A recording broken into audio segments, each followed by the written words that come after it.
اگلا سوال بھی بڑا اہم ہے جی.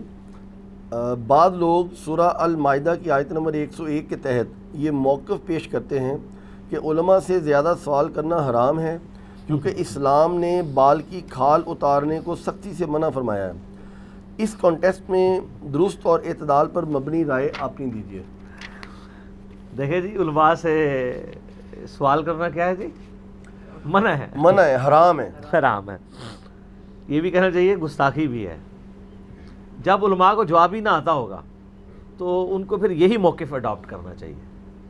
وہ شہزاد بھائی آپ ہی کی بات ہے، یہ کہتے ہیں کہ علماء تقریریں تو کرتے ہیں مجمعوں میں، جب سوال پوچھیں تو کہتے ہیں آ جائے سائڈ والے کمرے میں.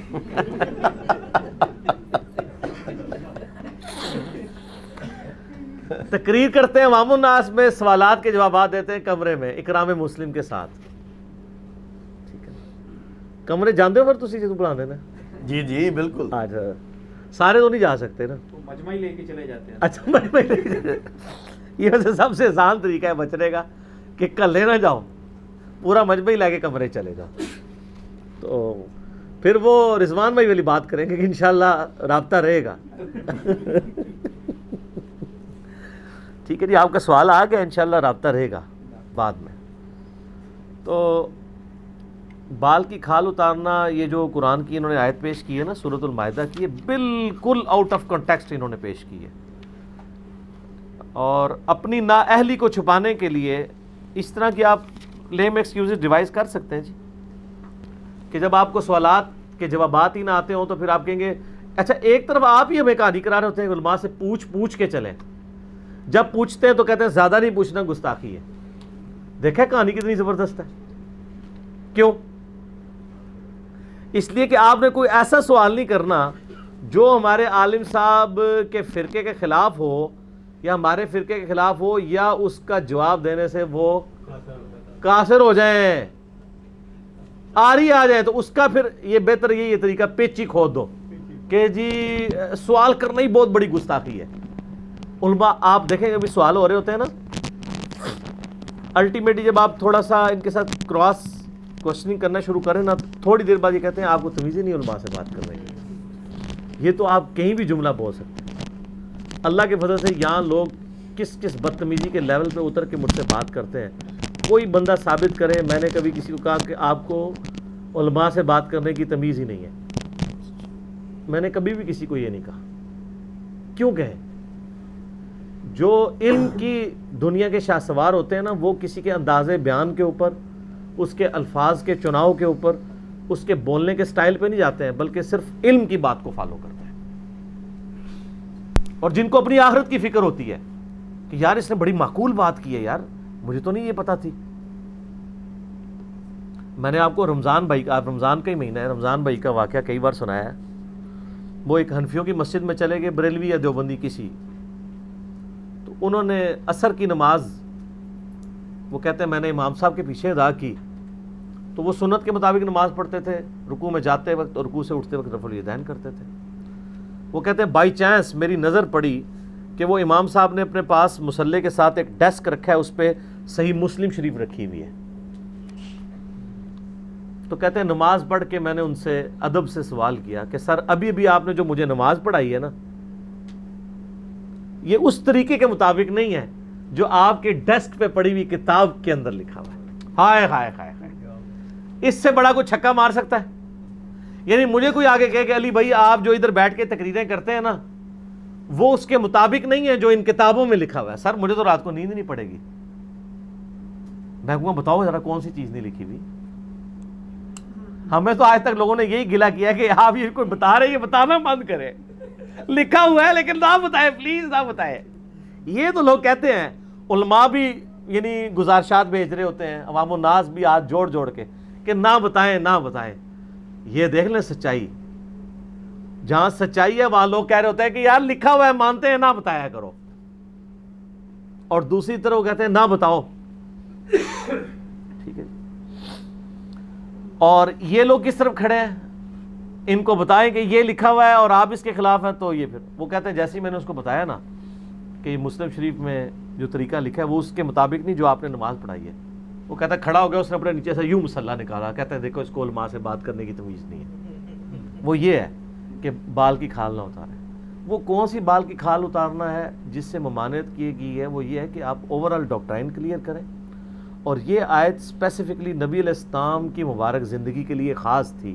اس کا ایک پہلو تو ظاہر قیامت تک کے لیے کہ آپ کو صرف کچھ چیزیں جس میں شریعت نے خاموشی اختیار کر لی ہے اس میں تو بال کی کھال نہیں اتاریں گے. جیسے مسئلہ تقدیر کے بارے میں قرآن پاک میں واضح طور پہ سورۃ الانبیاء میں فرما دیا لا یسأل عما یفعل وہم یسألون.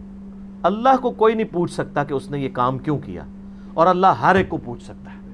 اب یہاں تو ہم اللہ کو نہیں پوچھیں گے، یعنی میں اللہ کو نہیں پوچھ سکتا کہ دن رات میں 5 نمازیں کیوں ہیں، 3 کیوں نہیں ہیں، رمضان کے 1 مہینے کے روزے کیوں ہیں، 1 ہفتے کے روزے کیوں نہیں ہیں، غسل جنابت کیوں رکھا ہوا ہے، اور نماز کے لیے وضو کرنا کیوں ضروری ہے. آپ اس کی جتنے مرضی سائنٹیفک کہانیاں بنا کے، وہ تو مولوی میں ان سے بہتر پیش کر سکتا ہوں، میں ان کہانیوں میں نہیں پڑھتا. شریعت اللہ کی طرف سے اس کو اس طرح منو ان ماننا ہوتا ہے. آپ لاکھ دلائل پیش کریں گے، میں اس کو کاؤنٹر آرگومنٹ بھی دے دوں گا. اس لیے وہ چیزیں غلط ہیں جو علماء نے ایک طریقہ اڈاپٹ کیا ہوا ہے لاجکس پیش کرنے کا. اللہ تمہارا لا یسأل عما یفعل وہم یسألون، ول آف گاڈ ہے. آپ کہیں جی اللہ تعالیٰ نے پیدائش کا ذریعہ ماں کو کیوں بنایا، باپ کو کیوں نہیں بنایا؟ تو اس کا جواب کیا ہوگا؟ اللہ کی مرضی، ول آف گاڈ. تو ان باتوں میں آپ نے نیٹی گریٹی اس میں بال کی کھال نہیں اتارنی. باقی جو شریعت کے مسائل ہیں وہ تو پوچھنے ہیں سر، ایک ایک چیز پوچھنی ہے.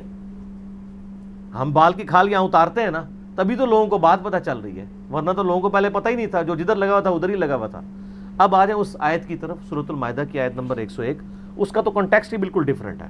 وہ آیت یہ ہے، اعوذ باللہ من الشیطان الرجیم، یا ایھا الذین آمنوا لا تسألوا عن اشیاء ان تبد لکم تسؤکم. اے ایمان والو، مت سوال کیا کرو ان چیزوں کے متعلق کہ جو تم پر اگر کھول کر بیان کر دی جائیں تو تمہیں بڑی بری لگے. وَإِن تَسْأَلُوا عَنْهَا حِينَ يُنَزَّلُ الْقُرْآنِ، اور اس کے باوجود اگر تم ان چیزوں کے بارے میں سوال کرتے رہو گے اس دوران جب کہ قرآن کا بھی نزول ہو رہا ہے. آج ہو رہا ہے قرآن کا نزول، تو اس آیت کے اندر ہی لکھا ہوا ہے سورۃ المائدہ آیت نمبر 101. اگر یہ سوال تم اس وقت کرو گے ان چیزوں کے بارے میں جب کہ قرآن نازل ہو رہا ہے، تبد لکم، تو پھر تمہیں بتا دی جائیں گی. عفا اللہ عنہا، اللہ نے خود ہی ان سے درگزر کیا ہوا ہے، ان معاملات کو صرف نظر کیا ہوا ہے. واللہ غفور حلیم، اللہ تعالیٰ بخشنے والا اور حلم والا ہے. قد سألہا قوم من قبلکم، اس طرح کے سوالات تم سے پہلی قوموں نے بھی اپنے پیغمبروں سے کیے. ثم اصبحوا بہا کافرین، اور پھر صبح انہوں نے اس حال میں کی کہ وہ کفر پہ مر گئے. یعنی نبی علیہ السلام جب دنیا میں موجود تھے ان سے کوئی سوال ایسا نہیں کرنا ایسی چیزوں کے بارے میں جو تمہیں ظاہر کی جائیں تو تمہیں بری لگے. وہ کون سی چیزیں ہیں؟ اس کے کانٹیکسٹ میں صحیح بخاری میں کتاب التفسیر چیپٹر میں سورۃ المائدہ کی آیت نمبر 101 کے کانٹیکسٹ میں حدیث موجود ہے، اور یہ حدیث صحیح مسلم میں بھی ہے کہ نبی صلی اللہ علیہ وآلہ وسلم سے لوگ آگے پوچھا کرتے تھے مذاق کے طور پہ. کسی کی اونٹنی گھوم گئی ہے نا، یا رسول اللہ آپ اللہ کے نبی ہیں نا، آپ پہ وہی نازل ہوتی ہے، آپ بتائیں میری اونٹنی اس وقت کدھر ہے؟ پیغمبر اس لیے دنیا میں کیا آتا ہے؟ پیغمبر تو ہدایت کا امام ہوتا ہے. اچھا، پھر اسی حدیث میں بخاری اور مسلم کی آتا ہے کہ کچھ لوگ آتے اور سوال کرتے، یا رسول اللہ میرے بارے میں لوگ طرح طرح کی باتیں کرتے ہیں کہ میرا باپ فلاں ہی فلاں ہے، یعنی میں نعوذ باللہ آؤٹ آف ویڈ لاک پیدا ہوا ہوں، میں کنٹرول الفاظ میں گفتگو کر رہا ہوں، تو بتائیں میرا باپ کون ہے؟ اب اللہ تعالیٰ مارا ہے کہ ایسے سوال مت کرو کہ اگر تمہیں بتا دیا جائے تمہیں برے لگیں گے. اگر واقعی وہ اس طرح کا ہوا اور بتا دیا گیا تو پھر یہ کہیں گے نبی نے ہمارا پردہ ہی نہیں رکھا، اللہ نے ہمارا پردہ ہی نہیں رکھا. تو تم ایسے سوال مت کیا کرو. تو ایک کانٹیکسٹ یہ بھی ہے، اور اسی کانٹیکسٹ میں ایک حدیث بڑی لمبی بخاری اور مسلم میں موجود ہے کہ نبی علیہ السلام ایک دفعہ ممبر پہ چڑھ گئے. وہ جو ہمارے بریلوی حضرات وہ علم الغیب پہ پیش کر رہے ہوتے ہیں، وہ اس طرح نہیں ہے جس طرح آپ پیش کر رہے ہوتے ہیں. یعنی نبی علیہ السلام کے پہ یوں اعتراضات ہوئے تو نبی علیہ السلام ممبر پہ چڑھے. آپ علیہ السلام فرمائے جب تک میں اس ممبر پہ موجود ہوں مجھ سے جو کچھ تم پوچھو گے میں تمہیں بتا دوں گا، جب تک ممبر پہ موجود ہوں. وہ اس لیے کہ اللہ کی غیبی تائید تھی. اللہ تعالیٰ نے آپ کو وحی کے ذریعے چیز بتا دی کہ آپ ممبر پہ چڑھ دیں, سوال ان کو کرنے دیں, جواب میں دوں گا. ورنہ تو کئی سوال قرآن میں ہیں نبی علیہ السلام سے کیے گئے, آپ نے جواب نہیں دیے. سورۃ الکہف میں جو قصہ موسیٰ اور خضر کے بارے میں سوال ہوا ہے, تو نبی علیہ السلام کتنے دن تک آپ انشاءاللہ کہنا بھول گئے تھے, وہی نازل نہیں ہوئی ہے. سورہ یوسف کے تو سٹارٹ میں آتا ہے کہ اے نبی علیہ السلام, ہم آپ سے ایک اچھا بیان کر رہے ہیں یوسف علیہ السلام کے بارے میں. آپ اور آپ کی قوم بے خبر تھی اس قرآن کے نزول سے پہلے, آپ نہیں جانتے تھے کہ یوسف علیہ السلام کس طرح جو ہے وہ مصر پہنچ گئے, حالانکہ وہ سرزمین شام کے رہنے والے تھے. تو آگے پورا واقعہ بتایا کہ بچپن میں ان کے بھائیوں نے ان کے ساتھ کیا کیا, بکتے بکاتے وہاں تک پہنچ گئے, یہ وہاں تو کیٹاگوریکل یہ بات کی جا رہی ہے. یعنی آپ کی نبوت کی دلیل ہے کہ اللہ تعالیٰ آپ کو غیب کی خبریں دیتا ہے, اور جتنی دیتا ہے وہ آپ کو پتہ ہے, اور جب نہیں دیتا نہیں پتہ ہوتی. اچھا, اب آپ دیکھیں وہ بخاری مسلم کی حدیث میں آتا ہے کہ نبی علیہ السلام فرمایا جب تک میں یہاں موجود ہوں. تو ظاہر ہے اس وقت تائید تھی. صحیح بخاری اور مسلم میں آتا ہے, اس کی سپورٹ میں ایک حدیث میں آپ کو پیش کرتا ہوں کہ نبی علیہ السلام فرماتے ہیں جب میں معراج سے واپس آیا نا, تو لوگوں نے مختلف سوالات کرنے شروع کر دیے. کوئی آگے پوچھ رہا ہے کہ بتائیں وہ بیت المقدس کے دروازے کتنے ہیں, اس کی سیڑھیاں کتنی ہیں, اس کی دیواروں پہ کلر کیا ہے. اب ایک شخص ایک رات میں زندگی میں ایک دفعہ کہیں گیا ہے, وہ اتنی نیٹی گریٹیز بتا سکتا ہے. میں یہ یعنی پچھلے 10 سال سے سیڑھیاں چڑھ رہا ہوں, آپ مجھے پوچھیں کہ کتنی سیڑھیاں چڑھ کے آتے ہو, تو میں نہیں بتا سکتا جب تک کہ گن نہ لوں. نبی علیہ السلام سے یہ سوال ہوا, آپ فرماتے ہیں میں اتنا پریشان ہوا کہ میں اعلان نبوت کے بعد کبھی اتنا پریشان نہیں ہوا تھا کہ میں ان کے سوالوں کے جواب نہیں دے پاؤں گا اور یہ مجھے کہیں گے یہ جھوٹ بول رہا ہے. تو اللہ تعالیٰ نے بیت المقدس اٹھا کے میری نگاہوں کے سامنے کر دیا, میں حتیم میں کھڑا ہو گیا, وہ مجھ سے جو سوال کرتے تھے میں دیکھ کے بتاتا جاتا تھا.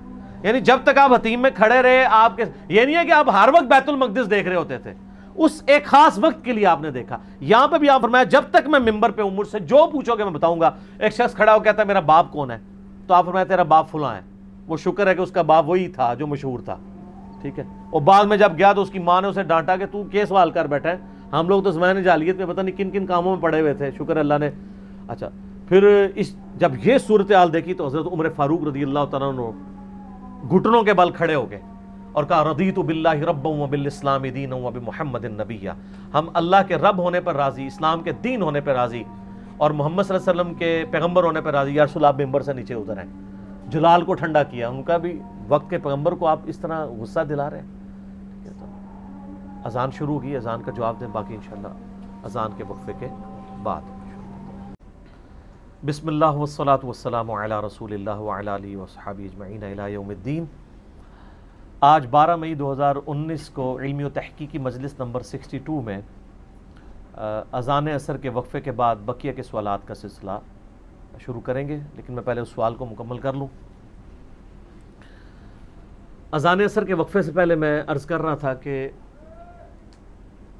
سیدنا عمر نے نبی علیہ السلام کی وہ حالت جب دیکھی, ان کو سمجھ آ گیا کہ وقت کے پیغمبر کا اس طریقے سے سوال پوچھنا ان سے, اس قسم کے سوالات یہ ناپسندیدہ ہے. اور پھر سورۃ المائدہ بھی آپ سن چکے کہ ایسے سوالات مت کرو. ایک اور حدیث ہے بخاری و مسلم دونوں میں, نبی علیہ السلام فرمایا کہ اسلام میں سب سے بڑا مجرم وہ ہے کہ جس کے سوال کرنے کی وجہ سے کوئی چیز حلال تھی اور پھر حرام کر دی گئی, وہ سب سے بڑا مجرم ہے. یعنی بال کی کھال اتارنے کی وجہ سے. اس کی ایک پریکٹیکل مثال آپ سورۃ البقرہ میں بھی دیکھ لینا کہ حکم ہوا تھا کہ آپ نے گائے ذبح کرنی ہے بنی اسرائیل کو, انہوں نے آگے سے سوالات کرنے شروع کر دیے, جی کس قسم کی گائے, بھائی کوئی بھی گائے ذبح کر دو.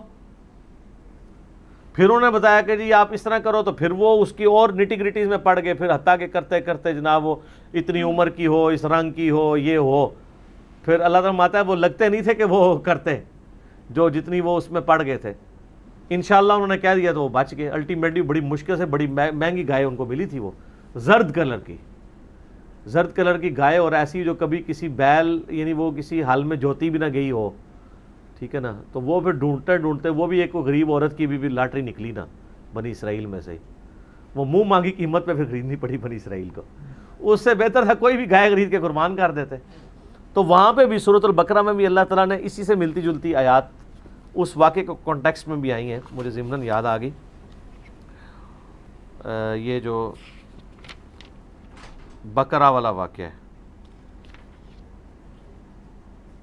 اعوذ باللہ من الشیطان الرجیم، سورۃ البقرہ آیت نمبر 108 108، ام تریدون ان تسألوا رسولکم کما سئل موسیٰ من قبل، کیا تم چاہتے ہو کہ تم اسی طرح کے سوالات کرو اپنے رسول سے جس طرح کے موسیٰ کے ماننے والوں نے کیے تھے؟ وَمَن يَتَبَدَّلِ الْكُفْرَ بِالْإِيمَانِ فَقَدْ ضَلَّ سَوَاءَ السَّبِيلِ، جو کوئی ایمان کے بدلے کفر خرید لیتا ہے، ایمان ہاتھ سے دے کے کفر لے لیتا ہے، تو وہ گمراہی کے راستے میں پڑ گیا، دور جا بھٹکا۔ تو یہ اسی کانٹیکسٹ میں بات ہو رہی ہے۔ ایک اور حدیث صحیح مسلم شریف میں آتی ہے کہ نبی علیہ السلام نے فرمایا اللہ تعالیٰ نے تم پہ حج فرض کیا۔ اب آپ نے بات شروع کی، ایک بندہ کھڑا ہو گیا، یا رسول اللہ ہر سال فرض ہو گیا ہے؟ کچھ ذرا زیادہ تیز مزاج کے لوگ بھی ہوتے ہیں نا۔ آپ علیہ السلام خاموش ہو گئے۔ دوسری بار، تیسری بار، 3 بار اس نے سوال کیا، نبی علیہ السلام خاموش۔ پھر تھوڑی دیر بعد آپ نے فرمایا کہ اس طرح سوال نہ کیا کرو، میں خود سے بات کلیئر کر دوں گا، اگر میری زبان سے ہاں نکل جاتا تو تم پہ ہر سال ہی حج فرض ہو جاتا۔ یہ جو بنی اسرائیل کے اوپر کئی شریعت کی پابندیاں آ گئی تھیں، وہ کس وجہ سے آئی تھی؟ وہ اپنے پیغمبروں کو تنگ کرتے تھے۔ یہ ہفتے کے دن والا جو ہمارا کلپ بھی چڑھا ہوا ہے، وہ بندر مان گئے تھے، اس میں بھی آتا ہے نا کہ اللہ نے ان کے فسق کے سبب ان کے اوپر ہفتے کے دن کا شکار حرام کیا تھا۔ ایک تو ڈیٹم لیول کی پابندیاں وہ تو ہیں، لیکن یہ والی جو پابندیاں ہوتی ہیں نا وہ پھر اس وجہ سے آتی ہیں۔ ہمارے ساتھ بھی یہ ہاتھ ہو چکا ہے، بخاری مسلم دونوں میں حدیث ہے، نبی علیہ السلام فرماتے ہیں مجھے اللہ تعالیٰ نے شب قدر دکھائی، پھر میں باہر نکلا تو میں نے 2 مسلمانوں کو لڑتے ہوئے دیکھا، تو اللہ نے مجھے بلا دی، اب تم اسے رمضان مبارک کی آخری عشرے کی طاق راتوں میں تلاش کرو۔ تو یہ اس طرح ہو جاتا ہے۔ تو اس لیے کہا جا رہا ہے کہ نبی علیہ السلام جب موجود ہیں، قرآن نازل ہو رہا ہے، کوئی اس قسم کی سوالات نہ کرو۔ اور یہی تعلق حلال اور حرام والے چکر میں بھی ہے، یہ یاد رکھیے گا۔ میں نے وہ بھینس، گھوڑا، گدھا، مرغی، انڈا یہ حلال ہے کہ نہیں، اس کے کانٹیکسٹ میں کلپ ریکارڈ کروایا ہے ڈیٹیل۔ اس میں نے ابو داؤد کی ایک حدیث بتائی تھی جو ابن عباس کہتے ہیں کہ بھی اللہ تعالیٰ نے جو چیزیں اپنی کتاب میں حرام بیان کرنی تھی وہ کر دیں، ٹھیک ہے، جو باقی بیان نہیں کی ہیں ان کے بارے میں کوئی اللہ تعالیٰ مواخذہ نہیں کرے گا، وہ سب کی سب حلال ہی ہیں۔ اور قرآن سے مراد قرآن بھی ہے اور سنت میں بھی، جیسے نبی علیہ السلام کی مسلم شریف میں حدیث ہے کہ اللہ تعالیٰ نے نوکیلے دانتوں والے سارے درندے، چاہے وہ چرندوں میں ہوں پرندوں میں ہوں، اور حرام کر دیے۔ تو اب یہ تو بے شمار بن جائیں گے نا، جتنے بھی اڑنے والے پرندے ہیں جو جنگلی ہیں وہ سب کے سب حرام ہیں، جو گوشت خور ہیں۔ اور درندے بھی، جیسے اب کتا ہو گیا، ریچھ ہو گیا، شیر ہو گیا، یہ سارے کے سارے حرام ہو جائیں گے۔ لیکن جن چیزوں کے بارے میں نہیں کہا ہوا، مطلب کینگرو کا کوئی ذکر نہیں ہے، کینگرو حلال ہے، سبزی خور ہے، بس ٹھیک ہے کھائیں، کوئی مسئلہ نہیں۔ ویسے ہے بڑا مہنگا ہی لبے گا، دونوں لبے گا نہیں جہاں پہ ہوتے ہیں۔ تو جن چیزوں کے بارے میں نہیں بتایا گیا نا اس کے بارے میں سوال نہ کرو، سوال کرتے جائیں گے، پھنستے جائیں گے، پھنستے جائیں گے، پھنستے جائیں گے۔ تو یہ اس صورت میں سوال کرنا ہے جب نبی دنیا میں موجود ہوں۔ آج شریعت فریض ہو چکی ہے، آج تو آپ کی وہ بال کی کھال اتارنی ہوگی تو پتہ چلے گا کہ کون ٹھیک ہے کون غلط ہے۔ آج کی ڈیٹ میں بال کی کھال جو اتارنا منع ہے وہ یہ ہے کہ آپ کو کتاب و سنت سے دلیل دے دی جائے، دل بھی ٹھک جائے، بات سمجھ بھی آ جائے، پھر بھی آپ اس بات کو نہ ماننے کے لیے بیچ میں سے اس طریقے سے آپ شرارت بازی کرنا شروع کر دیں، وہ آج بھی منع ہے۔ اس کا یہ مطلب نہیں سوال کرنا ہی منع ہو گئے ہیں، یہ تو کہتے ہیں سوال ہی نہ کریں ہمارے علماء سے۔ یعنی ہم تو بڑے ایک معصومانہ سوال کر سکتے ہیں نا۔ مثال کے طور پہ میں علماء دیوبند سے یہ معصومانہ سوال کر سکتا ہوں، آپ بھی کر سکتے ہیں کہ یہ بتائیے کہ آپ کے بزرگوں نے جو لکھا ہے کہ ہم بزرگان دین کے سینوں اور قبروں سے فیض لینے کے قائل ہیں، مگر اس طریقے پہ نہیں جو عوام میں رائج ہے، بلکہ اس طریقے سے جو خواص کو معلوم ہے۔ تو ہم علماء سے پوچھ کے چلتے ہوئے پوچھتے ہیں یہ خواص کو کون سا طریقہ اللہ نے بتایا ہے کسی کے سینے اور قبر سے فیض نکالنے کا۔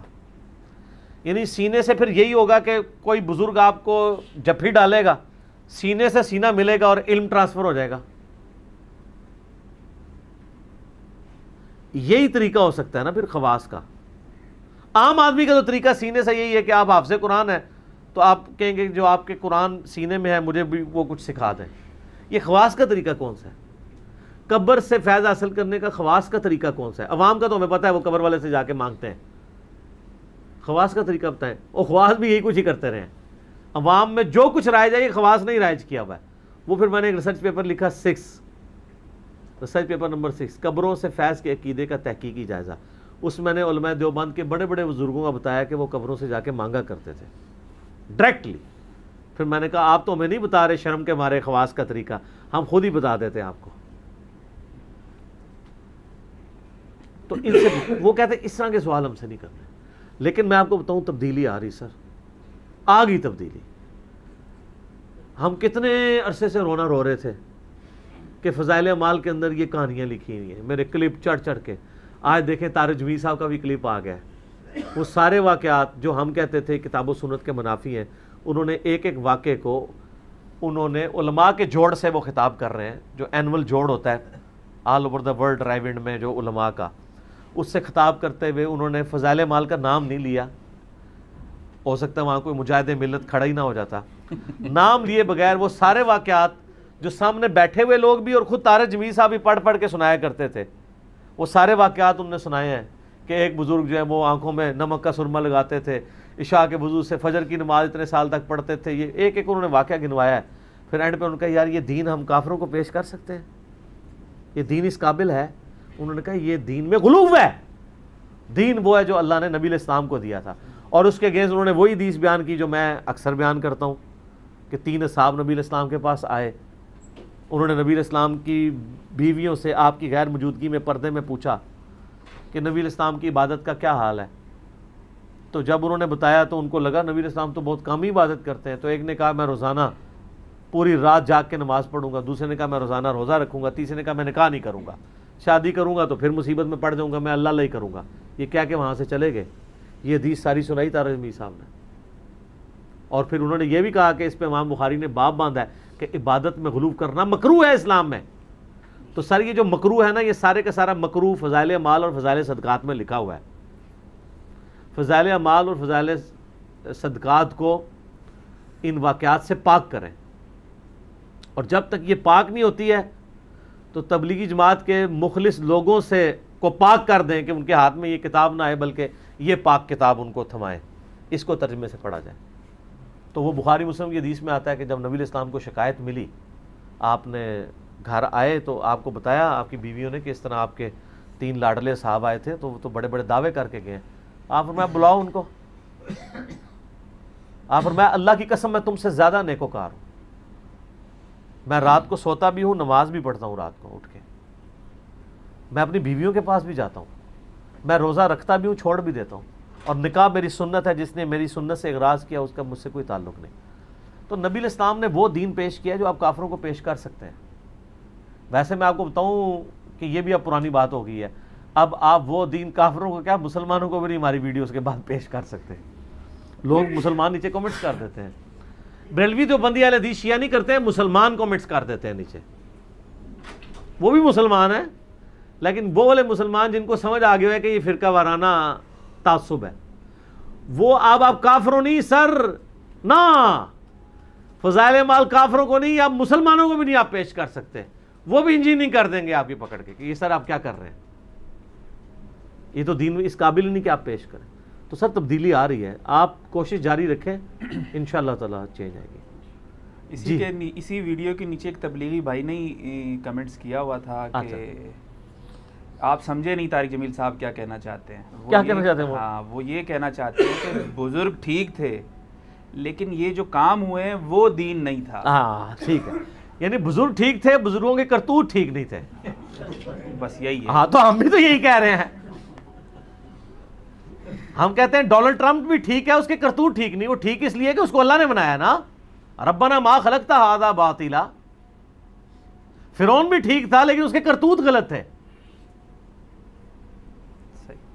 جتنے بڑے بڑے لوگ ہیں وہ ٹھیک ہی تھے, کرتوت برے تھے ان کے.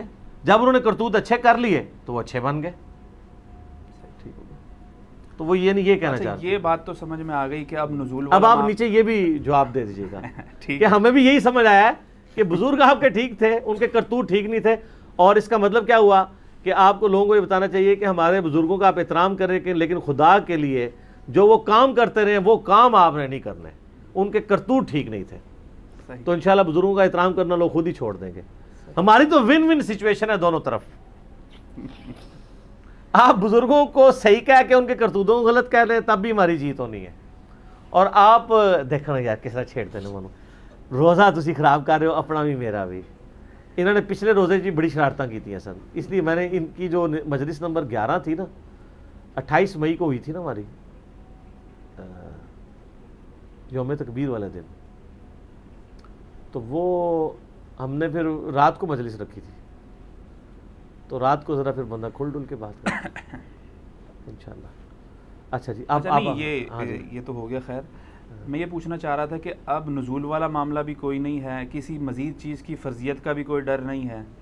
ایک طرف یہی اہل علم یہ کہتے ہیں کہ انجینئر سے اور ڈاکٹروں سے دین نہ سیکھیں, اہل علم سے سیکھیں, اور قرآن کی آیت بھی پیش کرتے ہیں کہ فاسألوا اہل الذکر ان کنتم لا تعلمون.